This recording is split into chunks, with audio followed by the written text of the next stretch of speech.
उपस्थित रहनुभएका मधेसका तमाम आमा बुवा दाजुभाइ दिदीबहिनीहरू सबैलाई मेरो प्रणाम।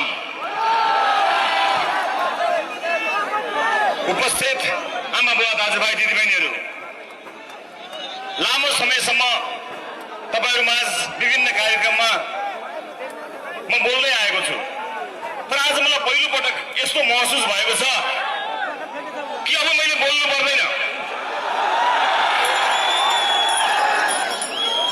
मेरो घरको कुनै भित्तामा कुनै झोलामा संसारकै सबैभन्दा लामो टक शो चलाएर बोलेर आर्जन गरेको एउटा वर्ल्ड रेकर्ड छ, तर मलाई लाग्छ अब त्यसको पनि केही काम छैन, अब बोल्नु पर्दैन।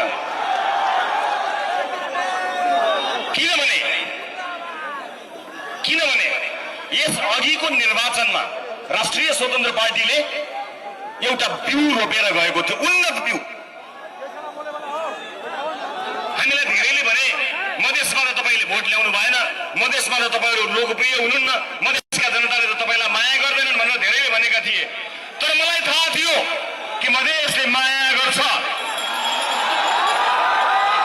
त्यसैले त मधेसले उन्नत बिउ रोपेको थियो र त्यो बिउ आज हुर्केर बढेर फल लागेर लह भएको छ। जसरी धानका बारा लह हुन्छ, आजको यो उपस्थिति त्यो हिजो रोपेको बिउ हो। यो बिउ मात्र होइन, यो बिउ मात्र होइन, तपाईका तमाम आँखाहरूमा देखिएको यो देशको सपना हो। यो सपनालाई अपदस्थ भएका मानिसहरूले खोसेका थिए, लुचेका थिए, लुकाएका थिए। अब त्यो सपना खोसेर लिन्छ मधेसले, अब त्यो सपना खोसेर लिन्छ देशले। आमा बुवा दाजुभाइ दिदीबहिनीहरू, मलाई सम्झना छ जब चितवनका जनताले संसदकै सबैभन्दा धेरै भोट दिएर मलाई पठाएका थिए, मलाई छलछाम गरेर संसदबाट निकालियो। हिजो सबैभन्दा धेरै भोट ल्याउने सांसद भएको थिए, अब सबैभन्दा धेरै मत ल्याउने पार्टी बनेर संसदमा जानेछु।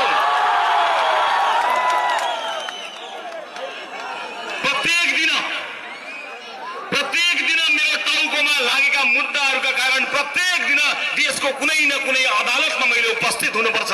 भोलि पनि 3-4 अदालतमा म माथि मुद्दा लागेका छन्। मलाई परवाह छैन, जनताको मुद्दा बोकेर हिँडेको मान्छे त्यस्ता मुद्दा लड्दै गरौँला, जित्दै गरौँला। हारे हारिन्छ, जिते जितिन्छ। म आज धेरै बोल्दिनँ, म यति मात्र बताउँछु। जुन दिन म इतिहासलाई, म मधेसलाई एउटा कुरा दर्ज गराउन चाहन्छु। जुन दिन बालनजी र मेरो भेटघाट भयो, त्यो भेटघाट सकिएर म घर गएँ। भोलिपल्ट बिहान उठेर मैले हेरेँ, उज्यालो घाम लागेको दिन थियो। मेरो घरमा मेरो आमाको, स्वर्गीय आमाको तस्बिर पनि छ। मैले मेरो आमाको तस्बिरसँग कुराकानी गरेँ, किनकि कुराकानीका क्रममा बालनजीले मलाई मेरो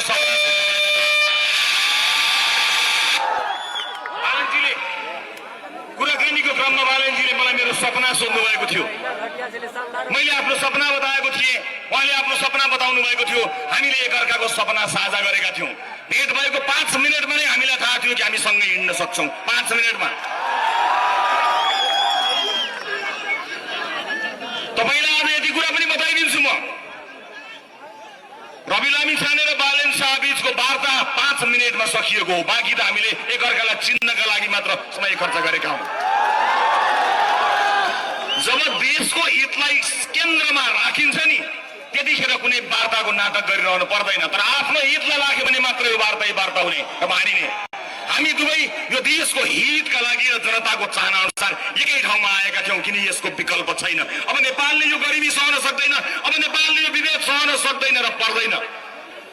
र त्यस दिन बिहान जब मैले मेरो स्वर्गीय आमाको तस्बिरमा हेरेर मैले आमालाई भने, आमा, बालनले देश बनाउँछ,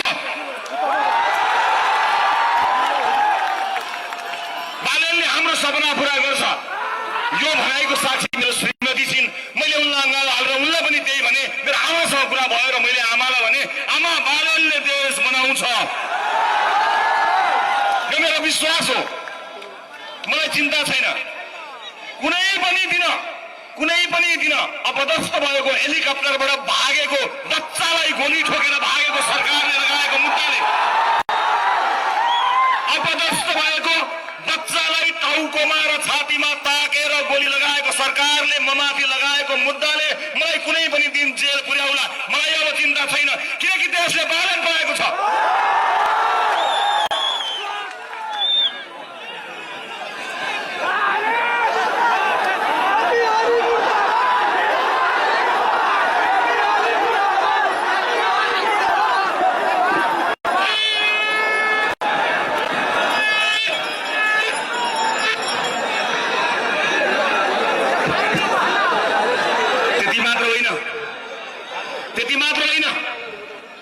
बच्चालाई छाती र टाउकोमा गोली हानेको सरकारले मलाई गरेको अन्यायको कुनै हिसाब छैन। देशलाई र मधेसलाई गरेको हिसाब, त्यो अन्यायको हिसाब अब चाहिँ लिने हो। अब त्यो हिसाब हामी लिनेछौँ। मलाई कुनै परवाह छैन। मलाई विश्वास छ यतिका मूर्धन्य नेताहरू यहाँ उभिनु भएको छ। जनताको यति ठुलो साथ पाएपछि अब चिन्ता गर्न पर्दैन। अब देश समृद्धिको बाटोमा अगाडि बढ्नेछ, सामाजिक न्यायको बाटोमा अगाडि बढ्नेछ।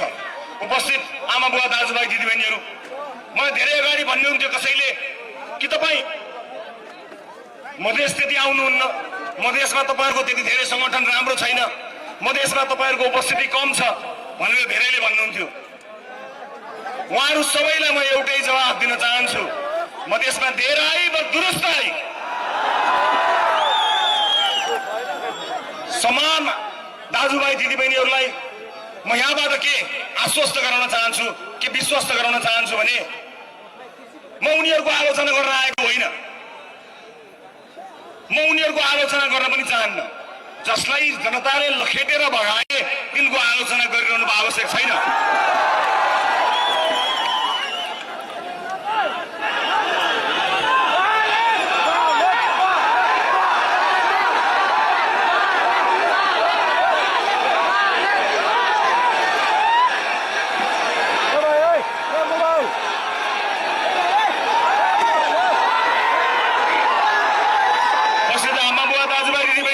छोडिदिनुहोस्, हामीले कसैलाई देश छोड भन्न पर्दैन।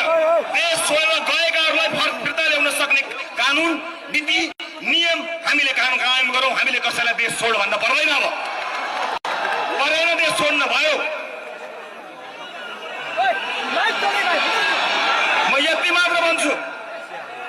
मात्र भन्छु, हिजोका दिनमा विरोधीहरूलाई छान्दै सखाप पार्न खोज्ने र यो देशको सपनालाई, इतिहासलाई बदल्न खोज्ने मानिसहरूलाई म यति भन्न चाहन्छु, हामी इतिहास पढ्ने मान्छे होइनौँ, हामी इतिहास लेख्ने मान्छे हौँ। मधेसले अब इतिहास लेख्नेछ। यहाँ धेरै मानिसहरूले कोही पहाडवादी भए, कोही हिमालवादी भए, कोही मधेसवादी भए। अब यहाँ कोही मधेसवादी छैन, अब नेपालवादी, सबै नेपालवादी। यो देश बन्छ भन्ने कुराको सपनाको बीजारोपण गर्नुहुने बालेन्द्र शाहले एउटा प्रशासकीय अधिकृत माग्दा पाएनन्। यिनीहरूको मान्छे राज्यका भित्तामा कोठा चोटामा भर्ता गर्दा यिनीहरूलाई लाज भएन, देशलाई हरितन्नम बनाउँदा लाज भएन। तर जनताको लोकप्रिय मान्छेले एउटा प्रशासकीय अधिकृत पाएन। अब प्रशासकीय अधिकृत होइन, तिम्रो सत्ता फेर्ने हो र जनताको सत्ता स्थापित गर्ने हो। म यति भन्न सक्छु, तपाईँको आँखा र तपाईँको अनुहारमा हेरेर उपस्थित आमा बुवा दाजुभाइ दिदीबहिनीहरू, तपाईँ हामीले देखेको सपना अब पुरा हुन्छ। त्यो यात्रामा आजबाट हामी जोडिएका छौँ। मलाई यो पनि विश्वास छ, यो देशका लागि सपुत कहाँ छ भनेर खोज्दै जाने होइन, यो देशका लागि सपुत म हुन्छु भनेर अगाडि बढ्ने हो। अब त्यो यात्रामा हामी अगाडि बढेका छौँ। म पुराना राजनीतिक दलका नेताहरूलाई प्रतिशोध हामीबाट हुन्न भन्ने कुरा ढुक्क पार्न चाहन्छु। तपाईँका लागि झुटा मुद्दा लगाउँदै अदालतको ढोका चाहर्दै हाम्रो सरकार जाने छैन, ढुक्क हुनुहोस्। तर देश लुटेर कमाएको एक पाइको हिसाब चाहिँ गर्नेछौँ। अन्यायको हिसाब हुन्छ, विभेदको हिसाब हुन्छ, चेलीबेटीलाई रुवाएको हिसाब हुन्छ, बालबालिकालाई टुकुरा बनाएको हिसाब हुन्छ। मधेसलाई गरिब बनाएको हिसाब हुन्छ, स्कुलमा खाना नखानेको हिसाब हुन्छ, चेलीबेटीहरूलाई बोक्सीका नाममा गाउँमा दिदीबहिनीहरूलाई हिसाब खुवाएको हिसाब हुन्छ, हर चिजको हिसाब हुन्छ, एक हिसाब हुन्छ। किनभने अब की बार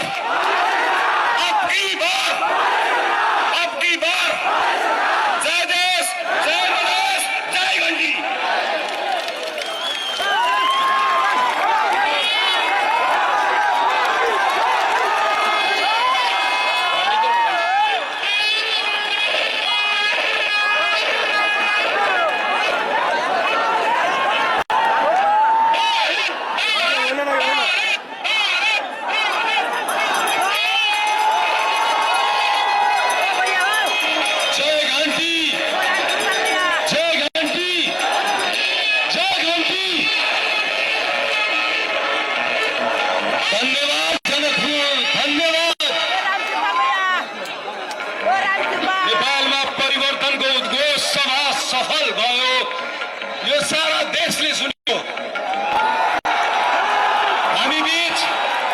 शहीद परिवारका प्रतिनिधि